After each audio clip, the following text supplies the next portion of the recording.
lagi di MMA, mertua menantu, Aku dong. Kali ini kita kedatangan tamu spesial nih Mami nih.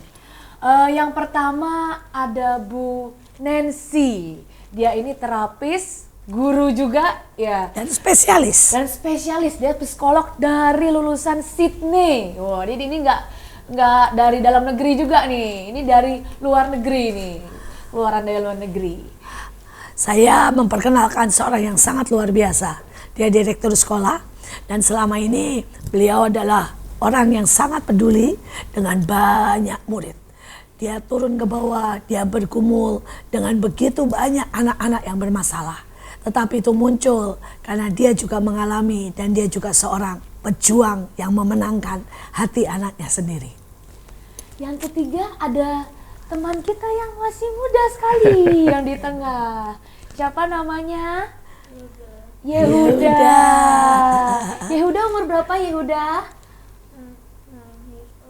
9 years old. Wow, dia rasanya lebih bisa bahasa Bisa Inggris. bahasa Inggris dibanding kita. Wah. Luar biasa. Oke. Hebat. Hobinya Yehuda apa? Playing game. Kamu sukanya playing game? Sepeda no? Oh iya, sepeda. Iya, suka naik sepeda. Oke, kita akan segera memulai dan saya percaya ini akan menjadi berkat buat banyak orang. Karena banyak orang mengalami dengan anak yang kebutuhan khusus. Dan makin hari makin banyak, makin meningkat.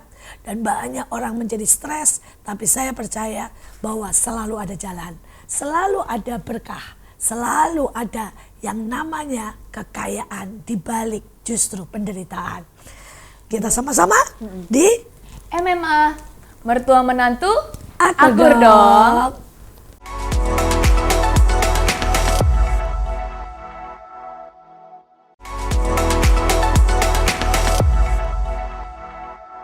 Kembali lagi di MMA, mertua menantu, Akur dong. Kali ini kita langsung mau bertanya-tanya tentang sebuah tema, yaitu anak kebutuhan khusus. Sebenarnya ini sebuah tema yang mungkin ini udah sangat universal dan banyak yang mungkin mengalaminya juga dan seringkali bingung harus menanggapinya seperti apa. Karena pasti semuanya ingin yang terbaik lah untuk anaknya gitu. Mungkin pertama saya mau bertanya dulu nih dengan Bapak Sugih yang luar biasa. Gimana sih kisah awal waktu mendapatkan seorang anak yang spesial? Kalau buat saya spesial lah ya, kita sebutnya spesial. Perasaannya, kagetnya dan sebenarnya terjadinya bagaimana? Kondisinya. Ya. Mungkin kalau saya boleh kasih masukan buat semua ya, mungkin kalau bisa mengubah istilah begitu ya. Artinya saya melihat sejujurnya bukan berkebutuhan khusus gitu, tapi saya justru melewati proses semuanya, saya melihat ini anak yang berkelebihan khusus. Seharusnya begitu. Ini luar biasa, ini luar biasa. Jadi, harusnya istilah kemampuan yang khusus cara pandang yang berbeda. Istilah ABK itu harusnya jadinya seperti itu, anak berkelebihan khusus. Amin. Gitu. Nah kalau ditanya proses ya dari awal bisa terangkan dulu Yehuda dan sebagainya. Banyak yang masih sangat ingin, termasuk saya, mendengar ceritanya. Iya. Pasti ada kagetnya dan sebagainya. Pastinya semua keluarga pengen mendapatkan yang yang normal saja lah begitu ya. Jadi pada waktu saya tahu anak saya ini punya kelebihan khusus yang tadinya waktu bayi nggak kelihatan sih gitu ya, tapi ternyata karena saya seorang pendidik juga, saya seorang pengamat juga, jadi saya ngelihat gitu di pertumbuhan anak saya kok sepertinya ada sesuatu yang nggak seperti anak yang normal begitu kan.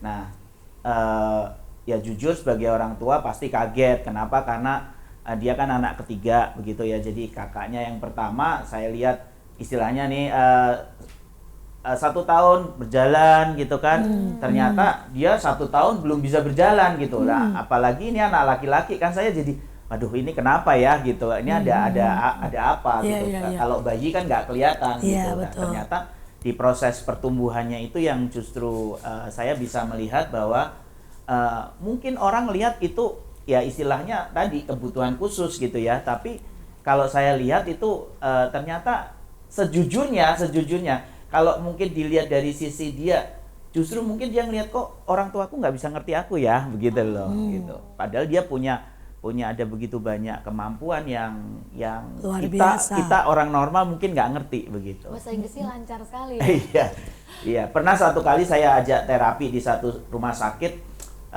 Dokternya sih saya nggak tahu ya, mungkin kan mungkin rumah sakit itu punya satu aturan atau apa begitu ya, atau satu SOP lah begitu. Nah, pada waktu saya bawa dia untuk terapi, saya pikir supaya bisa diterapi dengan baik, ternyata malah yang saya dapetin, saya malah dimarah-marahin gitu. Ini anak kenapa kok dari kecil bahasa Inggris? Nah, saya juga nggak tahu kenapa dia dari kecil memang sudah ngomongnya bahasa Inggris gitu.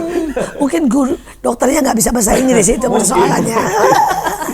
Jadi akhirnya ya saya cuman berapa kali terapi di dia, saya lihat nggak ada progres yang baik juga, ya akhirnya saya berhentikan dan saya lebih memilih untuk ya saya lewatin dengan anak saya begitu ya. Saya belajar sendiri.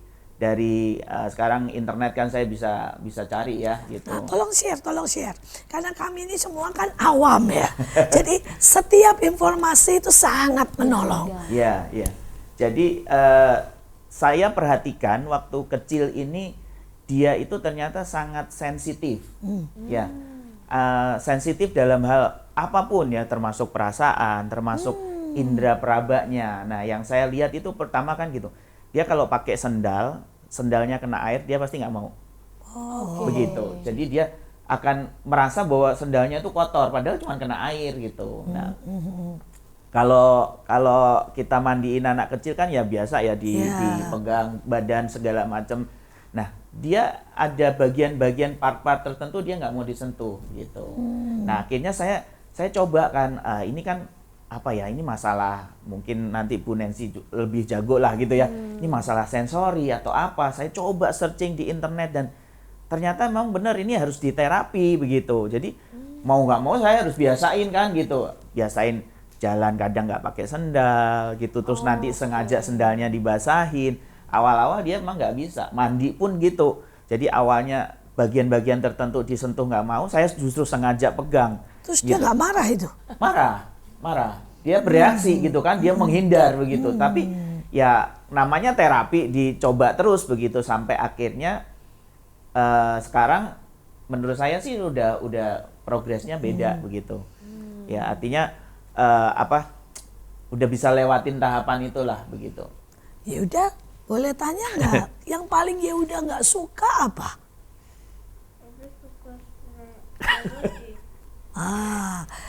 Saya tidak dengar, mungkin bapaknya bisa memperjelas, mentranslate.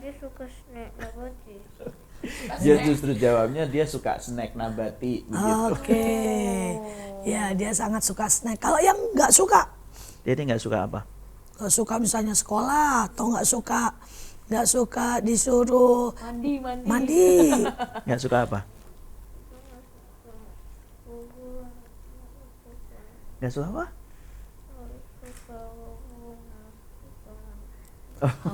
Nggak suka. Jadi dia ini paling apa ya? Sukanya tidur malam sejujurnya gitu. Jadi kadang kita papa mamanya sudah tidur gitu ya, dia bisa nonton TV sendirian sampai malam, sampai akhirnya bangunin kita itu udah ngantuk mau tidur, matiin. Iya begitu. Jadi dia nggak suka disuruh bobo ya? Iya, paling suka tidur malam memang. Waduh. Energinya banyak. Iya, salah satunya itu. Oke, kalau begitu sekarang kita mendengar dari terapis kita, Ibu Nancy. Apa kendala ya yang paling pertama? Kenapa banyak orang tua tidak mengerti anak-anak kelebihan khusus? Atau juga bagaimana supaya orang tua ini nggak stres, marah, atau syok, atau malu? Ini mungkin bisa dijelaskan pelan-pelan. Sekali lagi mereka itu kan berkelebihan khusus ya. Jadi saya pelajari sekian tahun itu mereka itu punya cara respon yang berbeda dengan orang-orang pada umumnya. Saya daripada kata normal, saya lebih suka sebut pada umumnya. Iya, Gitu. betul. Dan seringkali orang itu kalau nggak pada umumnya, maka mereka kaget dan mereka nggak tahu cara handle-nya. Kalau sekarang kita mungkin pendidikan khusus sudah lebih umum ya, Bu. Kalau dulu itu akan disebut anak aneh, anak nakal iya, gitu iya, ya, iya, iya. anak nggak mau dengerin gitu. Padahal seperti tadi mungkin Pak Sugi bilang, dia itu nggak suka disentuh, nggak suka hal-hal tertentu, permukaan tertentu, mungkin jijian gitu ya Pak, gitu. Karena mereka punya pertumbuhan sensori yang berbeda dengan orang-orang pada umumnya. Mungkin saya bisa kasih contoh sedikit aja Iya, ya. betul. Kalau kita gini, saya lagi bicara sambil mendengarkan gitu. Maka sensori saya yang aktif adalah sensori bicara saya dan sensori visual saya gitu, penglihatan gitu. Dan saya bisa otak saya itu mampu mengatur secara otomatis untuk sensori sentuhan dan lain sebagainya, nggak terlalu saya khawatirin. Tapi kalau untuk anak-anak dengan perkembangan sensori yang terlambat atau berbeda, maka tiba-tiba 5 sensori atau 5 panca indera mereka itu aktif dalam waktu yang bersamaan. Oh, justru aktif. Iya. Bukan justru shutdown. Enggak, justru terlalu aktif sehingga mereka stres sendiri, pusing sendiri gitu. Jadi ada anak-anak yang mungkin lebih parah ya, atau belum pernah di terapi atau dilatih gitu karena orang tuanya nggak ngerti. Kadang mereka kalau masuk ke mall atau tempat keramaian, itu mereka akan teriak. Karena terlalu banyak stimulasi panca indera. Dari visual, suara, sentuhan gitu, dan lain sebagainya. Jadi itu yang membuat banyak orang tidak mengerti. Tapi kalau saya boleh mungkin suggest simple things ke orang tua gitu. Hal-hal seperti ini sudah tidak tidak aneh lah sekarang di masyarakat gitu. Kalau ditanya penyebabnya apa, banyak. Bisa dari segi genetik, dicampur dengan faktor-faktor lingkungan lain. Seperti makanan sekarang sudah banyak rekayasa genetika dan lain sebagainya. Atau stres pada waktu kehamilan. Ada banyak orang bilang kenapa lebih banyak orang di kota mengalami ini daripada orang-orang di desa. Iya, karena tingkat stres itu lebih tinggi, banyak di kota. Pada waktu mengandung Yehuda yang saya dengar juga tekanan darah, tensinya sampai 180 ya istri Bapak. Iya, bahkan bisa sampai 200. Waduh, 200 itu nggak masuk rumah sakit itu Pak. Wah. Nggak pingsan juga. Enggak. Ya itu orang sudah bisa koma itu, bisa pembuluh darahnya pecah itu. Jadi ini sebenarnya tetap sebuah anugerah yang luar biasa ya, bahwa anak ini bisa lahir dan ini adalah berkah, ini adalah anugerah, ini pasti ada rencana yang luar biasa. Sekali lagi kalau saya boleh bertanya, ya, sejak Bapak menemukan bahwa anak ini berkelebihan khusus, yang paling mendasar dari semua orang tua yang harus lakukan buat itu apa? Misalnya sentuhan atau bicara atau apa ini? Ya, menurut saya yang pertama kali harus banyak berubah dan belajar memang orang tuanya. Iya, yang pasti, gitu kan. iya. Artinya anak itu nggak bisa. Nah, satu hari itu saya pernah ngalamin seperti ini sih.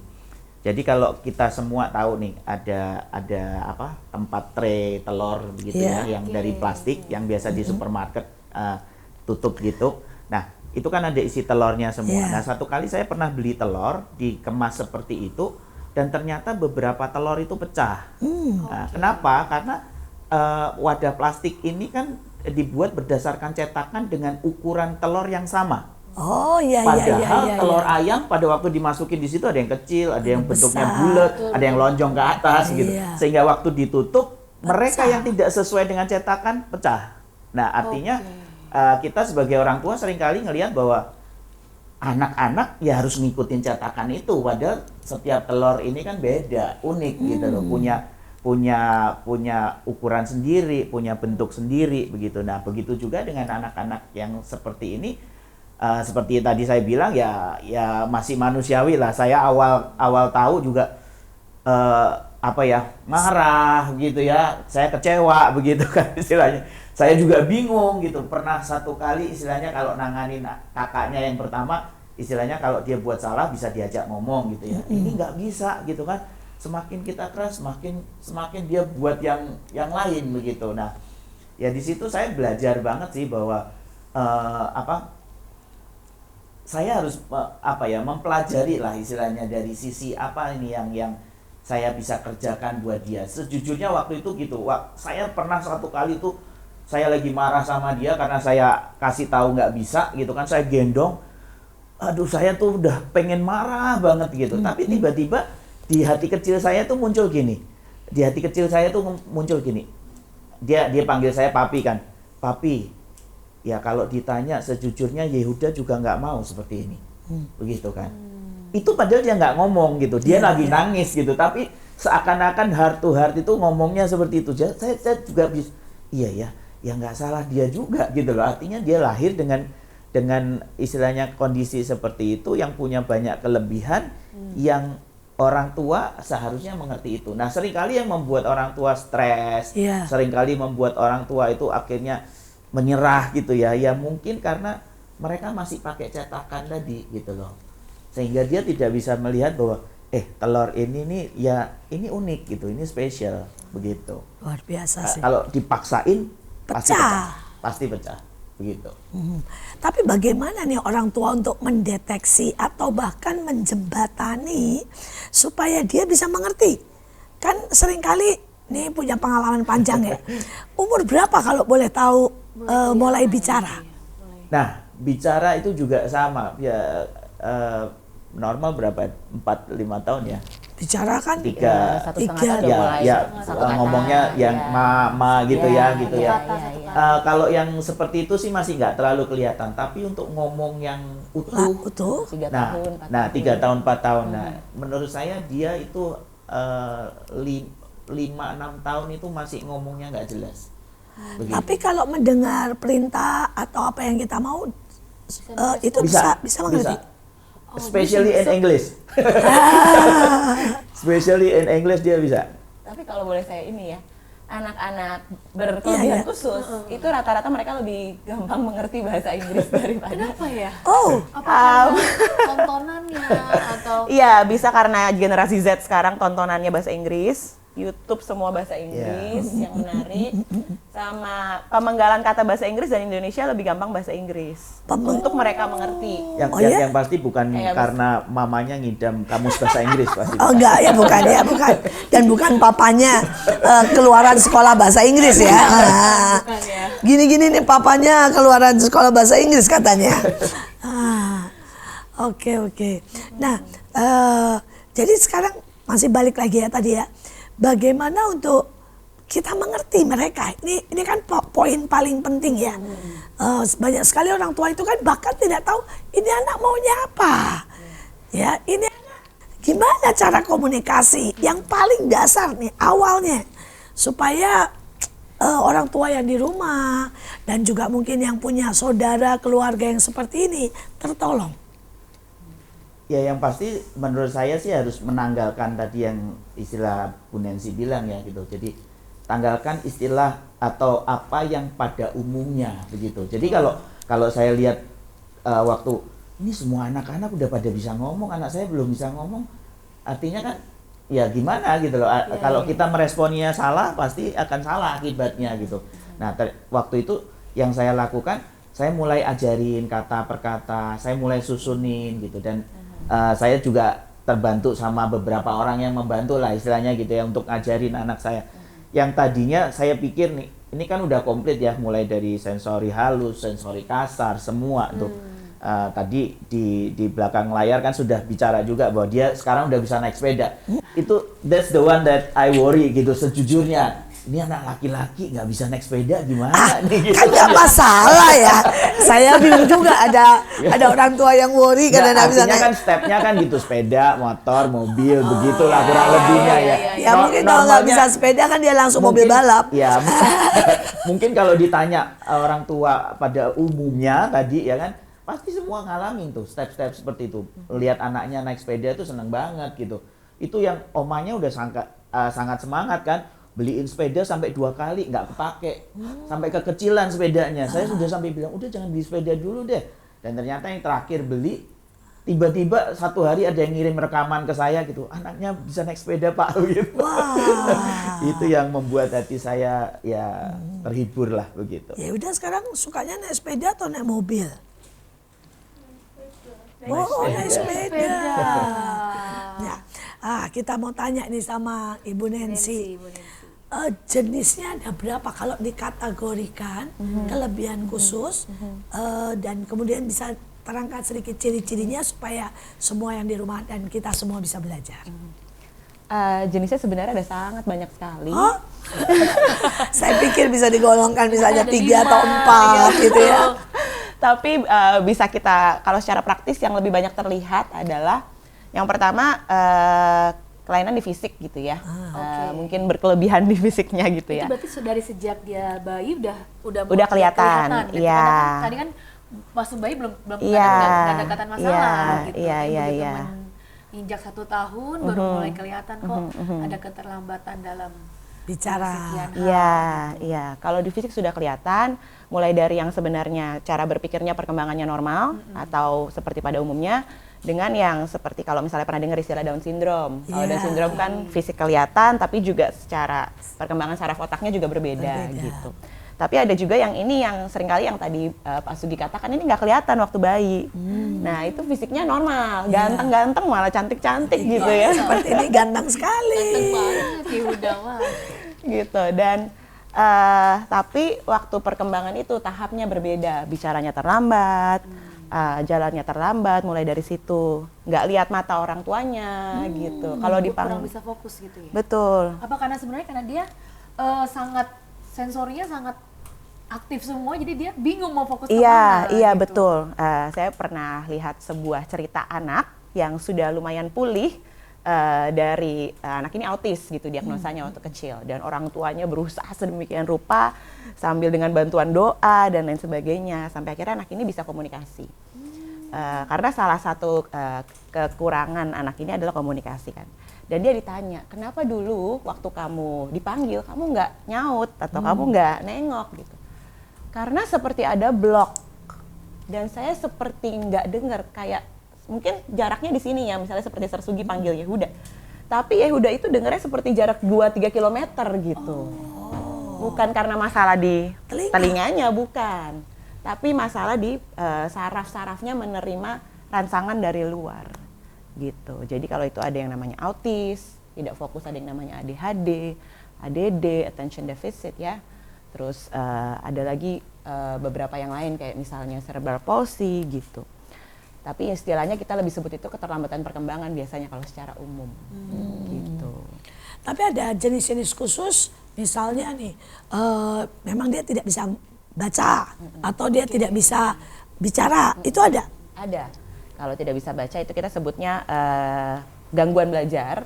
Jadi ada anak diseleksia, kalau bacanya suka kebalik-balik, B diganti D diganti B, gitu. Kalau ngomong misalnya, Mama mau minum, Mama minum, mau gitu. Jadi kebalik-balik gitu. Terus ada lagi disebut disgrafia, kalau itu mereka membacanya dan menulisnya kesusahan. Belajar nulis tuh bisa lama banget diulang berkali-kali. Ada lagi diskalkulia. Jadi belajar ngitung 1, 2, 3, 4, 5 itu butuh waktu mungkin 3 bulan gitu. Jadi lama itu diskalkulia. Ada lagi slow learner. Kalau slow learner hampir semua jenis yang harus dipelajari itu lambat gitu. Jadi sebenarnya dan ada banyak lagi sebenarnya istilahnya. Gitu. Sekali lagi kita akan teruskan dan kita akan lihat lebih lagi bagaimana di mana ada masalah tetap pasti ada jalan. Selalu ada jalan.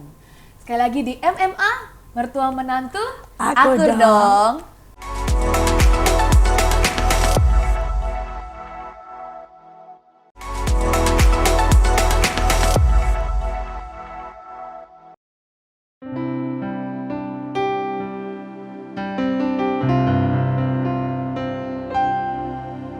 Kami bukanlah orang-orang yang sempurna,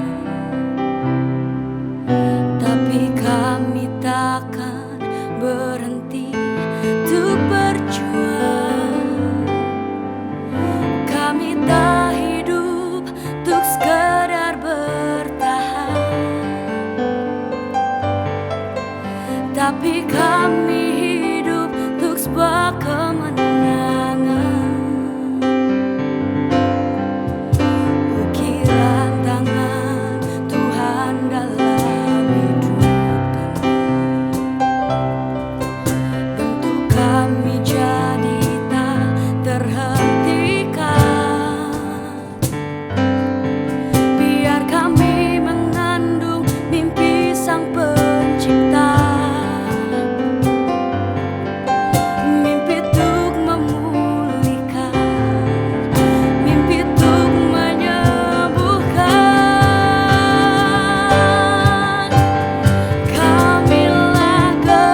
Kembali lagi di MMA, mertua menantu Akur dong. Kita bertambah nih satu pengunjung.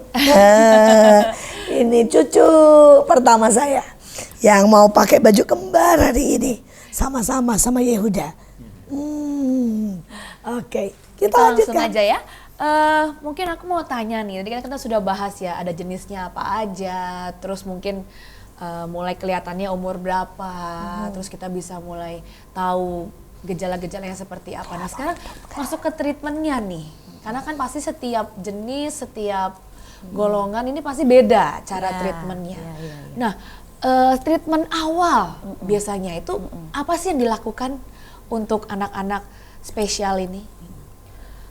Ada banyak treatment, tapi mungkin saya akan sebutkan beberapa aja. Tapi yang pasti begini, kalau mulai kelihatan anaknya mungkin usia 1 tahun, 1,5 tahun, 2 tahun, sudah punya perbedaan dalam proses perkembangannya, dianjurkan sih segera langsung di terapi atau ke dokter tumbuh kembang. Disarankan jangan ke dokter anak ya, Bapak Ibu. Oh iya, beda Ke ya, dokter beda tumbuh ya. kembang, beda. Tumbuh kembang, beda ya. Oke. Iya, karena seringkali saya mendapati dokter anak nggak terlalu ngerti detail-detailnya bagaimana untuk menolong anak ini gitu. Karena mereka lebih ke sakit flu misalnya atau sakit betul. anak-anak gitu. Tapi kalau dokter tumbuh kembang mengerti. Nah, jenis terapinya ada banyak. Salah beberapanya gitu ya. Itu ada namanya terapi perilaku. Gitu. Jadi ini biasanya untuk mengatasi anak yang belum mandiri, kontak matanya kalau diajak ngomong kemana-mana. Ada pengalaman nggak? Bagaimana misalnya ada anak yang suka lempar-lempar ya? Oh, iya, atau iya. yang nangis gulung-gulung. Nah ini gimana nih terapinya? Supaya mungkin ya ada yang mendengarkan dan di sana tidak ada dokter, kita bisa membantu mereka. Kalau tidak ada tempat terapi, mungkin di beberapa daerah ya yang agak susah cari tempat terapi, Bapak Ibu bisa terapi sendiri di rumah. Ya, gimana caranya?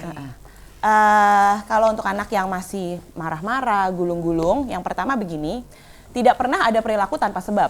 Semua perilaku ada sebabnya. Jadi seperti Bapak Sugih tadi cerita, beliau harus amati nih apa yang terjadi dengan anaknya. Nah, yang pertama kali Bapak Ibu bisa lakukan adalah amati anak Bapak Ibu. Kenapa dia marah? Kenapa setiap kali dia teriak? Kenapa mungkin dia suka lempar barang gitu? Ada sebabnya. Ada sebabnya. Nah, saya sebutkan beberapa kemungkinan sebab yang sering kali terjadi. Yang pertama adalah cari perhatian orang tuanya. Gitu. Itu jadi sebenarnya cuma cari perhatian. Ya, jadi karena seringkali kan mereka terlambat bicaranya. Jadi mereka nggak bisa menyuarakan papa ayo dong atau mami ayo dong. Iya. Jadi mereka cari cara dengan lempar apa. Karena begitu mereka melempar, begitu mereka gulung-gulung, orang tuanya langsung perhatiin. Langsung mau lagi sibuk seperti apapun, tiba-tiba gini, ha gitu, walaupun dengan teriakan ya, gitu. Tadinya lagi tiktokan ya. Iya. Gitu. Yang pertama cari perhatian, yang kedua mencoba menghindar dari sesuatu yang mereka nggak mau lakukan. Misalnya lagi diajarin Atau mandi. ya, gitu. Yang ketiga adalah mencoba mendapatkan sesuatu. Gitu. Karena seringkali misalnya mereka kan ada beberapa terapi itu diet makanan. Gitu. Karena ada beberapa anak kasihan kalau mereka nggak didietin justru energinya terlalu banyak dan mereka nggak tahu cara kurangin gula gitu ya. ya. Gitu. Ada yang ada jamur di ususnya dan segala macam. Gitu. Iya. Sekarang tanya nih sama Bapak yang sudah berpengalaman. Ada enggak tingkah laku ya Yehuda yang ganteng ini ya, yang dulu perlu diterapi dan butuh istilahnya effort khusus nih? Ya. Pertama-tama mungkin gini ya, saya setuju sama yang Bu Nancy bilang bahwa memang harus konsultasi itu baik itu.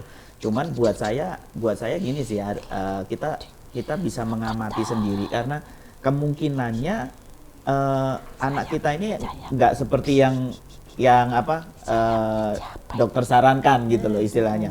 Jadi kita memang benar-benar yang harus jeli melihat apa sih yang perlu dilakukan buat anak-anak kita begitu. Nah, saran saya pertama adalah gini, kita harus menurunkan standar dulu.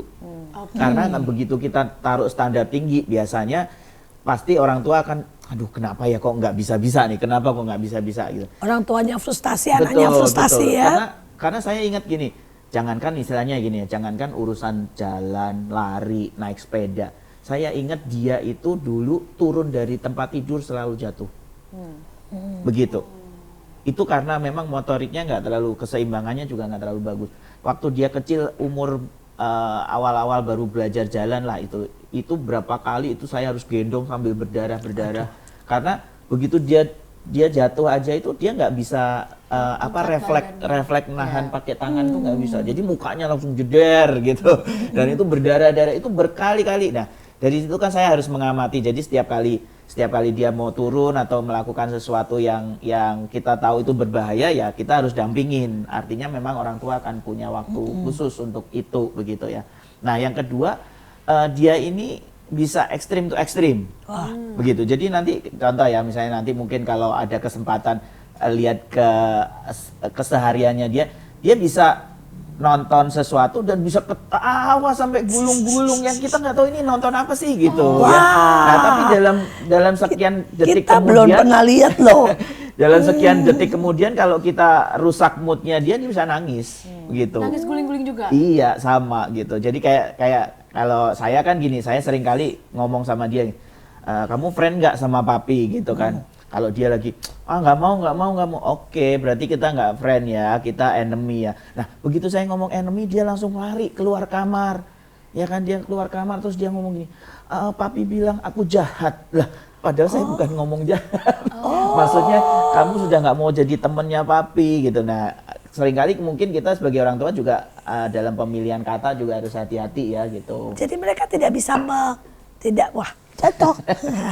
tidak bisa mencerna beberapa kata. Iya, jadi istilahnya memang kayak ekstrim gitu. Begitu kita ngomong nggak friend, itu artinya wah berarti kamu nggak suka banget sama saya ya gitu. Nah, biasanya dia udah melo tingkat tinggi tuh. Nah, kalau udah kayak gitu biasanya saya harus datengin, saya peluk lagi, saya cium lagi gitu kan. Saya meyakinkan bahwa saya menerima dia, begitulah, begitu. Ini pelajaran buat orang tua, ya khusus buat mereka yang punya anak-anak kelebihan khusus. Tunjukkan kasihmu, tunjukkan kesabaranmu, tunjukkan ya penguasaan diri, ya, supaya jangan sampai kita membuat anak-anak kita frustasi. Ya, boleh saya tambahkan sedikit? Oh, Nah, pasti boleh. Tadi kan sempat ditanya dia suka main game gitu ya. Iya. Memang ini yang agak susah sih. Anak-anak zaman sekarang kan memang untuk Semua gadget ya gitu. Nah, seringkali orang tua cuman gini nuntut, jangan main gadget terlalu banyak lah gitu. Tapi tidak memberikan penyaluran lain gitu ya. Nah, seringkali orang tua seperti itu. Nah, saya awal-awal juga gitu. Saya cuma bisa, udah stop main game. Nah, ternyata itu buat dia stres, saya stres juga begitu kan. Akhirnya karena dia suka main game, saya membuat semuanya jadi sebuah permainan gitu kan. Jadi kalau dia lagi main game, oke, kamu main game, kita nyalain timer ya. Jadi nanti begitu timernya bunyi, kalau kamu nggak segera matiin, itu akan meledak gitu saya bilang gitu. Nah, dari situ kita jadi seru akhirnya. Nah, selain itu begitu dia berhenti main game, kita harus punya satu penyaluran buat dia begitu.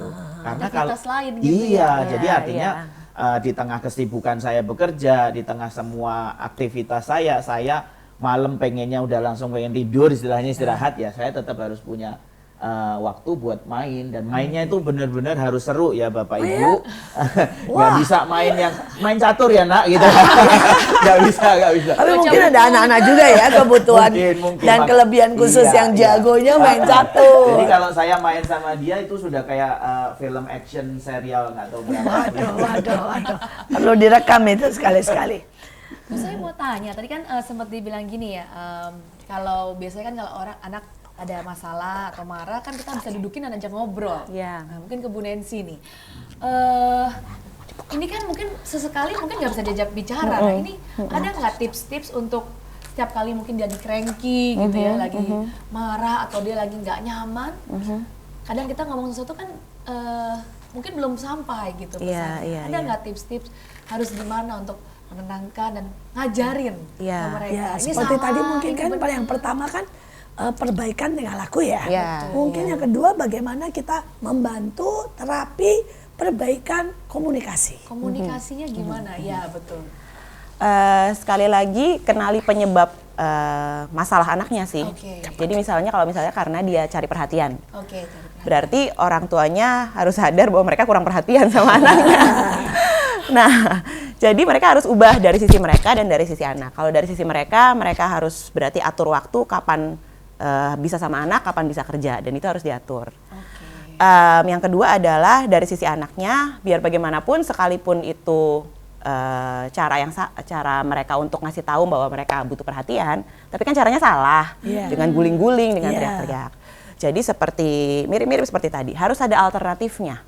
Jadi ketika mereka marah-marah, kita nggak cuma bisa berhenti, diam, stop, nggak boleh ya gitu. Mama nggak suka, nggak hanya itu, tapi kita harus diam waktu anaknya udah mulai tenang, karena seringkali anak-anak ini tuh menenangkan diri mereka butuh waktu. Nggak bisa tiba-tiba langsung tenang tuh nggak bisa. Jadi kadang mungkin mereka butuh didekap dulu, dipeluk dulu, sampai mereka udah emosinya reda, terus mulai bisa ajak ngomong. Tapi ajak ngomongnya jangan berharap tiba-tiba anaknya langsung ngerti gitu. Bapak Ibu perlu konsistensi untuk setiap kali anaknya marah melakukan hal yang sama. Contohnya gimana tuh contohnya? Misalnya, kalau dia guling-guling, kalau dia butuh perhatian gitu ya, maka orang tuanya begitu mereka tenang akan bilang, kalau kamu mau mama ngomong, kamu harus panggil mama, atau kamu harus, kalau dia belum bisa ngomong, kamu harus cowel mama. Kalau kamu masih nangis, maka mama nggak akan nyautin sama sekali. Jadi, sambil minum. Jadi misalnya Yehuda nih, pinjam tangannya ya Yehuda ya. Misalnya Yehuda, pinjam tangannya sebentar. Oke, makasih. Jadi karena anaknya terus teriak, cuma ngomong sekali 2 kali aja. Kalau kamu mau panggil mama, kamu pegang mama begini. Dicontohin. Harus dicontohin, karena kan banyak dari mereka belum ngerti bahasa. Dicontohin. Kedua kali dikasih tahu lagi, kalau kamu mau panggil mama begini. Kalau masih teriak, mama nggak akan ngomong atau nyaut. Gitu ya. Hati-hati Miel. Dan jadi kalau anaknya, tapi seringkali anaknya kan masih mencoba untuk terus teriak. Nah, diem aja Bapak Ibu, jangan jawab anaknya dan cuma begini aja. Diajari berkali-kali. Iya. Memang butuh kesabaran ya, kadang butuh waktu 30 menit, 1 jam, 2 jam. Ada yang sampai 3 jam buat kalau anaknya cukup keras kepala ya. Hanya gitu. cuma itu ada. Apalagi kalau mereka terbiasa dengan teriak, mereka mendapatkan apa yang mereka mau. Gitu. Sampai akhirnya mereka tiba-tiba datang sendiri dan begini. Oke, langsung kayak Pak Sugi bilang, harus lebay kasih responnya. Aduh, kenapa kamu mau apa? Gitu. Langsung gitu. Supaya mereka mengerti Iya, bahwa itu hasil. benar. Iya, itu betul. Iya. Disebut behavior therapy ya. Iya.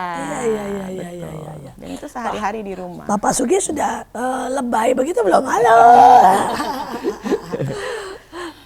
Ada terapi apa lagi ya? Tadi kan ada physical gitu ya, buat mereka bisa fokus, bisa perhatiin. Tadi ada behavior, physical terapi juga. Ada yang lain nggak, Ci? Ada untuk yang keterlambatan bicara, ada yang namanya terapi wicara. Itu sebenarnya ada banyak info di internet. Kalau mau belajar sendiri, punya waktu Bapak Ibu di rumah, bisa dilakukan. Ada teknik memijat, itu harus dipelajari itu juga sih. Harus ya. Iya. Salah satunya kalau nggak salah makanan ya, dari halus ke kasar. Ya, dan itu terapi. betul. Beberapa anak ini kan mereka sensitif sama makanan-makanan tertentu, hanya mau beberapa jenis makanan. Mau tidak mau ya harus tega-tegain, cekokin mereka makanan-makanan berbagai macam, dari yang lembut, keras, dan lain sebagainya. Karena itu ternyata mempengaruhi perkembangan bicara mereka. Ada makanan yang mungkin biasanya dihindari nggak? Atau kalau kayak saya punya saudara itu memang aktif ya, dia aktif, jadi tidak boleh nonton televisi sama sekali. Jadi begitu ada dia harus semua mati. Kalau begitu dia kecurian gitu lah ya, dia lihat dia akan tiba-tiba dia akan teriak-teriak gitu. Iya. Makanan-makanan tertentu ada banget. Beberapa kalau yang terlalu aktif, yang pasti hindari gula, hindari tepung. Tepung juga ya? Iya, tepung terigu Nggak ya cuma terutama. Oke. Kalau anaknya kontak matanya masih kurang bagus, Iya. yang lihat kemana-mana, misalnya saya ngomong sama Bu Kesha gitu ya. Aku lihatnya kemana? Iya, Bu Kesha gitu ya misalnya ya, matanya ke tempat lain gitu. Hindari sebisa mungkin kurangi karbohidrat. Oh. Jadi Nasi. ya ini agak-agak ribet sedikit sih ya gitu. Karena kan Indonesia makanannya karbohidrat gitu, Bener. nasi. Jadi ada yang ganti dengan nasi merah gitu. Ada yang nasinya dikurangin. Ada yang orang tuanya lumayan tega, sama sekali nggak makan nasi. Ada juga gitu. Tapi itu mempengaruhi perkembangan mereka. Oke. Nah, ada juga pengalaman nggak Pak Sugiarto untuk mengajak Yauda ngomong? Nah, tadi kan Ya Yauda kalau- nih suka ngomong nggak? Ya sampai sekarang sih memang apa ya? Mau ke hotel. Boleh. Mau ke hotel ya. Mau ke hotel, oke. Dia paling suka kalau ke hotel karena free wifi. Wah, ya. Oh, terus ada apa lagi kalau di hotel yang Yauda suka? Apa? Kolam renang. Kalau berenangnya sama anak buat kerja terus kita menolak. Kolam renangnya. Berarti Yauda jago berenang dong, ya? Bisa berenang nggak? Iya. Wah, sip. Oke, gimana tadi ceritanya Pak? Tepatnya bisa menguras air kolam renang. Asik dong. Ya, kayak Miel kalau berenang ya pok begitu ya. Oke. Iya. Kalau terapi ngomong ya memang harus diajarin sih gitu sampai sekarang kan memang tadi yang seperti Bu Nancy bilang ngomongnya dia masih suka kebalik-balik begitu gitu. Jadi nanti kadang harus diingatkan, ya udah ini ngomongnya gini, coba ulangin ya ini gitu Terus aja sih. ini kalau kita lihat tadi ya, kan Yauda kalau ngomong malas buka mulut ya. Itu mungkin memang biasanya seperti itu atau setiap anak berbeda atau malu ini? Ya dia memang kalau di depan umum biasanya gitu, tapi kalau sudah familiar sih Normal. Oke. normal. Oh Yauda Iya. aslinya cerewet rupanya ya. Di rumah paling bawel dia. Oh, kenapa di sini nggak bawel ya udah? Minum dulu. Ah. Oke. Ya, kita menuju pada ujung daripada pembicaraan kita. Saya mau minta buat Ibu Nancy memberikan tips-tips buat orang tua dan buat kita guru-guru mungkin yang berhadapan dengan anak kelebihan khusus. Dan kemudian saya juga minta jelas Pak Sugiarto untuk sekali lagi menguatkan begitu banyak orang tua yang ada di rumah atau guru-guru yang mungkin hari ini sedang stres frustasi untuk menghadapi anak-anak kebutuhan khusus. Mungkin ada 3 hal. Yang pertama, amati setiap anak karena setiap anak berbeda. Jangan hanya perhatikan perilaku mereka yang berkelebihan khusus, tapi mereka itu punya sifat dan karakter yang berbeda-beda seperti manusia pada umumnya gitu. Jadi ada anak yang keras kepala, ada anak yang lebih lembut gitu, dan penanganannya harus sesuai dengan karakter mereka masing-masing. Yang kedua adalah jangan pernah lelah terus mencoba. Kunci untuk berhasil menerapi anak-anak ini adalah konsistensi. Jadi kalau hari ini penanganannya A, jangan besok penanganannya B, karena pasti tidak berhasil di anak-anak ini gitu. Yang ketiga, buat saya anak-anak ini sungguh-sungguh berkelebihan khusus karena mereka tahu betul siapa yang percaya mereka bisa, siapa yang tidak percaya mereka bisa.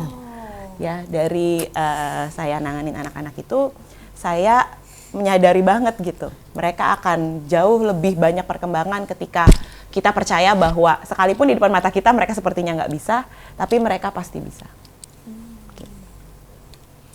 Dari Bapak Sugi? Iya.